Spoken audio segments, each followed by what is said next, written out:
messieurs, aujourd'hui est une rentrée scolaire, n'est-ce pas? Oui, oui. Ok.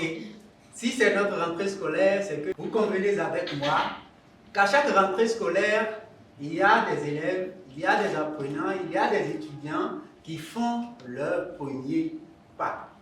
Ce soir, nous aurons certains apprenants, certains enseignants, que dis-je, certains étudiants, certains leaders qui feront leur premier pas dans la riche et palpitante aventure qu'est Toastmasters.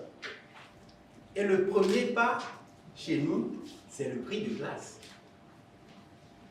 Et en tant que doyen du collège des surveillants, rassurez-vous, je ne sanctionnerai pas, ou mon équipe et moi, nous ne sanctionnerons pas les nouveaux élèves que nous accueillons ce soir. Nous apprécierons à juste titre le contenu de leur présentation.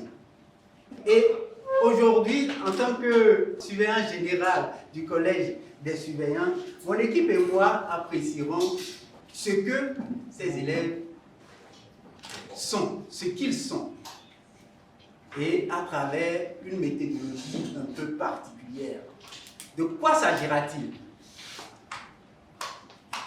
Un des membres du collège des surveillants appréciera de façon globale la logique de leur présentation. Il appréciera également le raisonnement.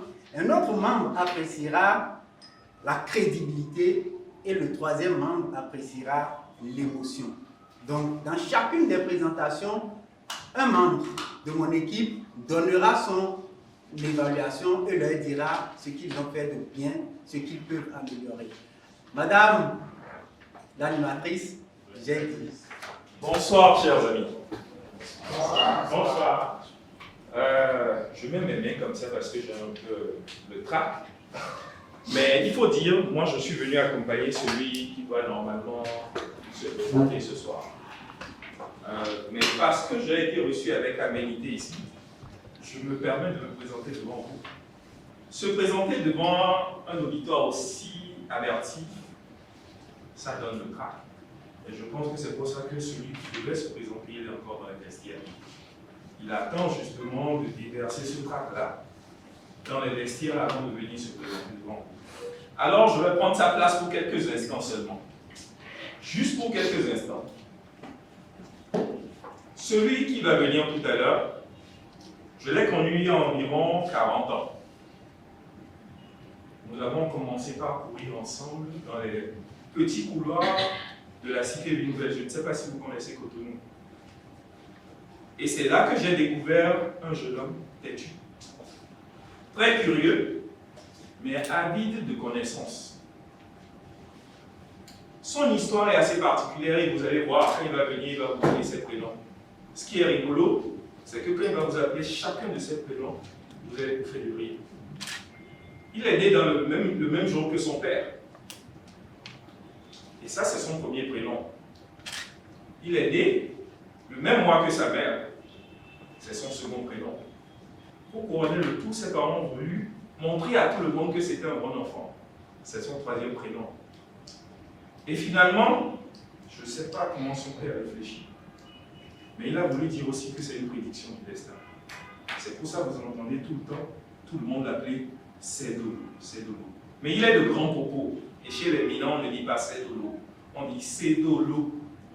Donc la bonne prononciation de son prénom, c'est Cédolo. Cédolo a été un très bon enfant, studieux à l'école, très très présent en classe. Et il a fait son cours primaire dans une école qu'on appelle Donatel. Donatel, c'est sur l'état d'ordure. C'est loin, loin, loin vers la cité Nouvelle. Il a fait son cours primaire, il a fait son secondaire, il est arrivé à l'université. Et à ce moment-là, il a choisi de faire la gestion des banques. Il a commencé la gestion des banques. Et 3 années plus tard, il a eu son diplôme. Mais au moment d'avoir son diplôme, il a eu la chance d'avoir été recruté par une société multinationale. Et il a commencé une carrière tout doucement. Tout doucement. Tout doucement. Et pendant 7 belles années, je n'ai pas pu le voir. Je l'ai cherché, mais je ne le trouvais pas. Chaque fois que j'avais envie de faire une fête avec lui, il était hors du pays. Mais pendant ces 7 années, il a acquis une connaissance et une certaine maturité. Et finalement, en 2011, il a rencontré son âme sœur. Ah, j'ai oublié de vous dire, c'est un voyou. C'est un gros voyou. Et donc, quand il m'a annoncé qu'il a en fait trouvé l'âme sœur, j'étais heureux. Aujourd'hui, il est père.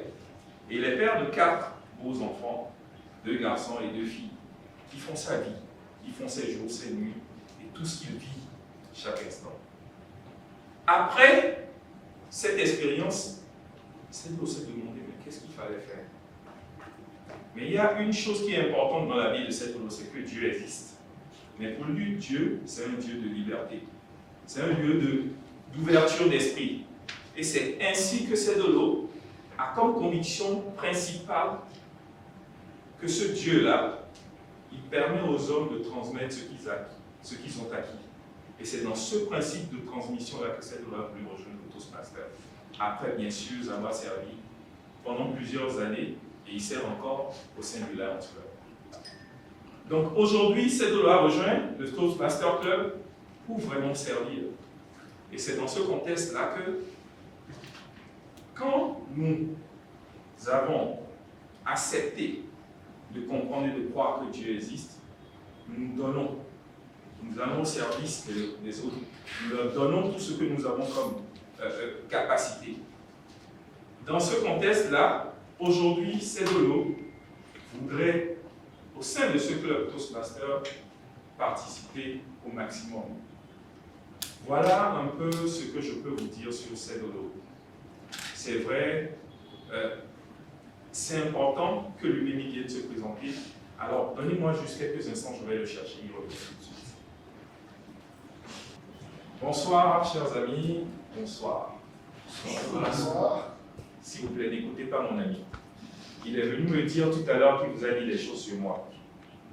Mais je vous avoue, ça n'engage que nous. Moi, je suis venu aujourd'hui vous dire que je suis heureux de rejoindre le Toastmaster Club. Et j'espère qu'à partir d'aujourd'hui, cette expérience-là que j'ai voulu comprendre, apprendre et vivre avec vous, qu'elle sera exactement épanouissante. Je vous remercie. Mesdames et messieurs, à ma prise de parole au moment de la présentation des objectifs du projet, je signalais que ce soir, nos orateurs auront l'avantage d'être évalués par un collège d'évaluateurs.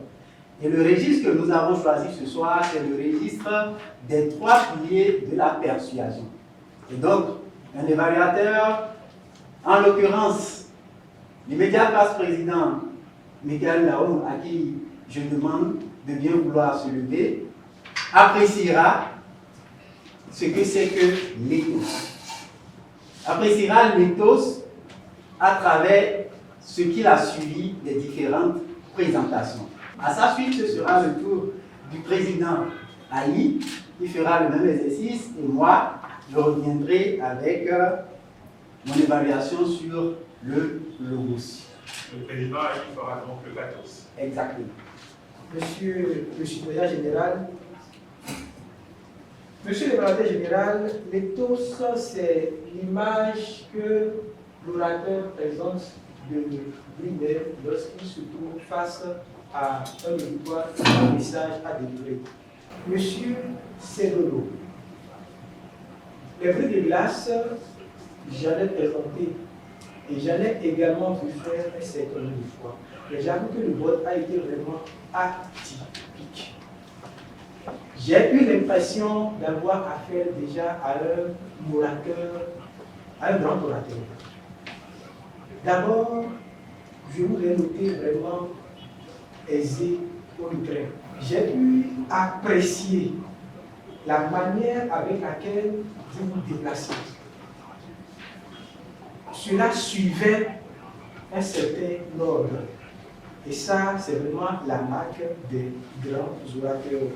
J'ai apprécié aussi la confiance en vous que vous étiez en train de dégager lorsque la présentation se faisait. Et tout au long des présentations de chaque orateur, j'ai pu balayer du regard l'auditoire afin de voir quelle est vraiment la perception, quel est vraiment l'intérêt que la présentation a sur l'auditoire. Et j'ai pu apprécier que tout le monde était vraiment scotché, tout le monde s'attendait, tout le monde vous suivait vraiment comme cela se doit. Et l'originalité que vous avez su donner à la chose, c'est que vous avez d'abord commencé par présenter le sujet à telle enseigne que c'est quelqu'un d'autre qui devait vraiment bien prendre la parole, ce qui a été bien fait. Cependant, lorsque vous êtes revenu prendre la parole par la suite en tant que M. Sedolo, j'aurais aimé que de par la variété vocale, vous puissiez vraiment marquer la différence entre l'orateur précédent et vous-même. C'est sur ce seul point que j'ai pas fait des recommandations. D'abord, j'évalue le pathos des discours des différents orateurs. Le pathos, c'est l'emprise que vous avez eue sur nous. C'est le contact, c'est l'émotion que vous nous avez communiquée en disant vos discours et en étant ultra. Le pathos est l'art ultime de l'orateur pour achever son auditoire. Ce que le logos a commencé, l'éthos a peaufiné, le pathos l'achève. Toastmaster, c'est dolo et c'est dolo. L'illéisme dont vous avez fait preuve m'a tout de suite scotché dès longtemps. Lorsque vous avez pris la parole, j'ai dit, mais qu'est-ce qu'il veut dire? Votre style, le style de figure, surtout l'illéisme, parfois certains pensent que c'est pas trop adapté pour les discours en public parce que c'est souvent réservé pour les gens abstraits. Mais ce soir, vous avez su utiliser un bon l'illéisme, vous l'avez ridiculisé, vous avez ajouté des grains d'humour et vous avez communiqué avec nous en nous disant connaissez-vous Cotonou. Je vous ai suivi tout au long de votre discours. Concernant le pathos, M. Sedolo, je n'ai aucunement rien à vous suggérer. Parce que la mise en scène était parfaite. On vous suivait depuis le début jusqu'à la fin. Prenez en compte juste les suggestions que mon prédécesseur vous a fait sur les tos, mais sur les pathos, vous l'avez réussi à 100%. On était scotché, on vous a suivi du début jusqu'à la fin. Continuez toujours. Ce que je dois vous suggérer, c'est que vous devez vous exercer à être encore plus meilleur dans l'utilisation de cette manière, de cette figure de style qui est très difficile au passage à utiliser. Chers orateurs, chers Toastmasters, à mon tour de vous faire mon évaluation sur le contenu de votre discours, sur la logique de votre argumentation et sur la force de vos idées. Et quand je dis c'est dolo, c'est déjà la preuve évidente que j'ai pu retenir votre prénom. En dehors du prénom qui est revenu plusieurs fois à travers votre présentation, j'ai pu retenir également que vous êtes un banquier qui a pris service avant même d'obtenir son diplôme. Félicitations pour avoir ouvert ce pan de votre vie à moi et à l'auditoire. S'il m'était demandé de caricaturer votre présentation, je pourrais la décrire comme un immeuble qui a bel et bien une fondation, un toit qui encadre bien sûr le mur, pour dire que votre présentation était magnifiquement structurée. Bravo pour avoir donné cette belle structure à votre présentation. J'ai fortement apprécié la logique avec laquelle les idées s'enchaînaient les unes après les autres. Félicitations et poursuivez avec cette qualité de brillant orateur pour vos prochains discours. Monsieur l'évaluateur général, mes collègues évaluateurs et moi, nous voilà au terme de notre évaluation et nous nous rendons notre